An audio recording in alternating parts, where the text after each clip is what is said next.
Mari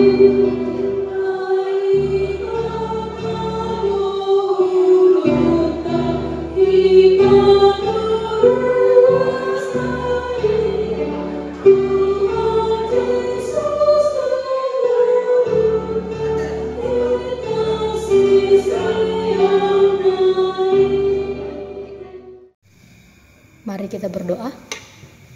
Puji dan syukur ya Tuhan untuk segala kebaikan yang melimpah dalam kehidupan kami, yang masih dapat kami nikmati dan rasakan hingga pada pagi hari ini. Ya Tuhan, sebentar kami akan mendengarkan renungan harian kami. Kiranya Tuhan berkati hati dan pikiran kami agar kami dapat melakukannya dalam kehidupan kami sehari-hari. Melalui anak-Mu Tuhan Yesus Kristus Tuhan kami berdoa dan mengucap syukur. Amin. Shalom Mama Nginang dan saudara-saudara yang terkasih, yang menjadi renungan kita pada Kamis 28 November 2024 terambil dari kitab Efesus 4 ayatnya yang ke-20. Inilah firman Tuhan pada kita dalam bahasa Batak. Alai anggohamu dang songoni di guruhon hamu Kristusi. Dalam bahasa Indonesia, tetapi kamu bukan demikian. Kamu telah belajar mengenal Kristus. Demikianlah firman kepada kita Amanginang dan saudara-saudara terkasih. Kita tahu Amanginang salah satu kota yaitu kota Efesus, yang merupakan salah satu kota yang dimana mereka bertumbuh karena peperangan. Iman mereka bertumbuh karena peperangan. Mereka bukan mendapatkan ancaman fisik, tetapi mereka juga mendapatkan ancaman secara rohani. Yang dimana di sana masih banyak terdapat penyembahan-penyembahan yang lain daripada Yesus Kristus. Bedanya bagaimana di situ jemaat-jemaat di kota Efesus masih setia dan berpengharapan dan serta mengikut kepada Kristus. Yang menjadi salah satu bagian yaitu Rasul Paulus yang hidup pernah bersama-sama dengan jemaat Efesus sebelum ia dipenjara. Surat Paulus ini kepada jemaat Efesus berbeda dengan ketika Paulus menuliskan kepada jemaat di Kolose, yang dimana ketika di jemaat Kolose Rasul Paulus belum pernah sama sekali untuk datang ke kota Kolose.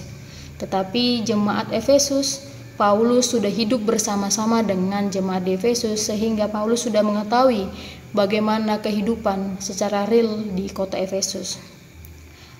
Amanginang dan saudara-saudara yang terkasih, apa yang menjadi tujuan mengapa Rasul Paulus menuliskan kitab Efesus kepada jemaat di Efesus?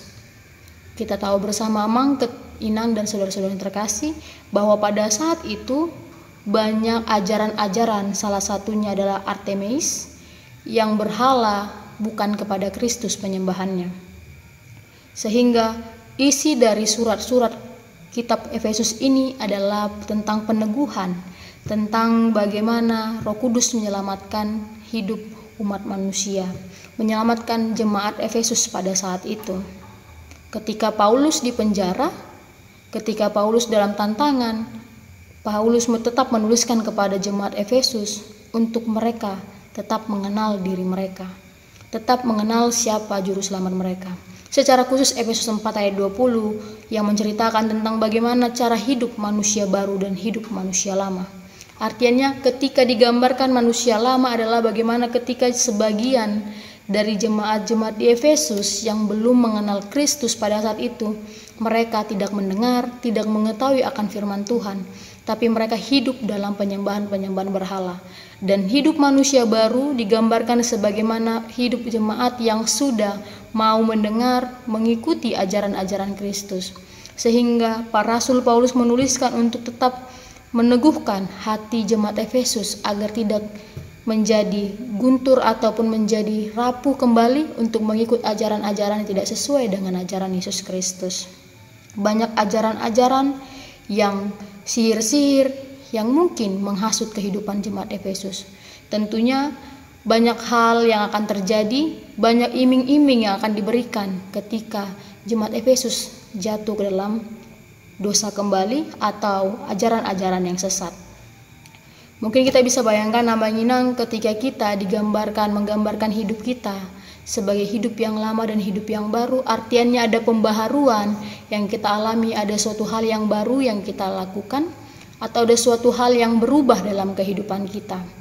Sama seperti saat ini kita masuki masa-masa persiapan untuk masa Advent, bagaimana kita bersiap untuk menyambut kehadiran Yesus Kristus, kelahiran Yesus Kristus, perayaan Yesus Kristus, bagaimana kita mengingat di hari Minggu itu kita sebagai ujung tahun Parireon, bagaimana kita mengingat hidup kita yang lama, kita memulai kembali hidup kita yang lebih baik, hidup kita yang lebih baru, seperti yang diajarkan Rasul Paulus kepada jemaat Efesus, bagaimana kita mengenal diri kita, dan ketika kita mengenal diri kita, kita juga harus belajar mengenal Yesus Kristus dalam kehidupan kita.